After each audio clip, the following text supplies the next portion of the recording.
Hello. വിശ്വാസം അതാണല്ല അല്ലേ? ഈ ലോകത്തിലുള്ള എല്ലാം വിശ്വാസത്തിന് ആധാരമുള്ളതാണ്. പക്ഷേ നമ്മൾ ഏറ്റവും കൂടുതൽ വിശ്വാസമുണ്ട് എന്ന് വിശ്വസിക്കുന്നത് എവിടെയാണ്? നമ്മുടെ സ്വന്തം വീട്ടുകാരുടെ ഇടയിൽ അല്ലേ? ഫാമിലി, നമ്മുടെ സ്വന്തം വീട്ടിൽ. ഈ കാലഘട്ടം എടുത്ത് നോക്കുമ്പോൾ ഇത് തിരിച്ചാണെന്ന് പറഞ്ഞാൽ നിങ്ങൾ വിശ്വസിക്കും. അതായത് നമ്മളൊരു ട്രെയിനിൽ സഞ്ചരിക്കുന്നു, നമ്മൾ ആ ട്രെയിൻ ഓടിക്കുന്ന ഡ്രൈവറെ അത്രയധികം വിശ്വസിച്ചിട്ടാണ് നമ്മൾ കയറുന്നത്. അതുപോലെ തന്നെ നമ്മൾ പ്ലെയിനിൽ കയറുന്നു. ഇത് തന്നെയാണ് നടക്കുന്നത്. നമ്മൾ ഒരു റെസ്റ്റോറൻറ്റിൽ കയറി ഫുഡ് കഴിക്കുന്നു, അവിടുത്തെ ഷെഫിനെയും കടക്കാരെയും നല്ല ഹെൽത്തിയും ഹൈജീനിക്കും ആയിട്ടുള്ള ഫുഡ് ആണ് നമ്മുടെ ടേബിളിൽ തരുന്നതെന്ന് വിശ്വസിച്ചാണ് നമ്മൾ കഴിക്കാനിരിക്കുന്നത്.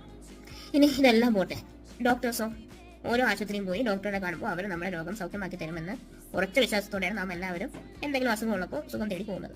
എന്നാൽ ശരിക്കും നമ്മുടെ വീട്ടിലോട്ട് വന്നോ ഇതാണ് ഇപ്പം നടക്കുന്നത്. നമുക്ക് ആരെങ്കിലും വിശ്വാസമുണ്ടോ?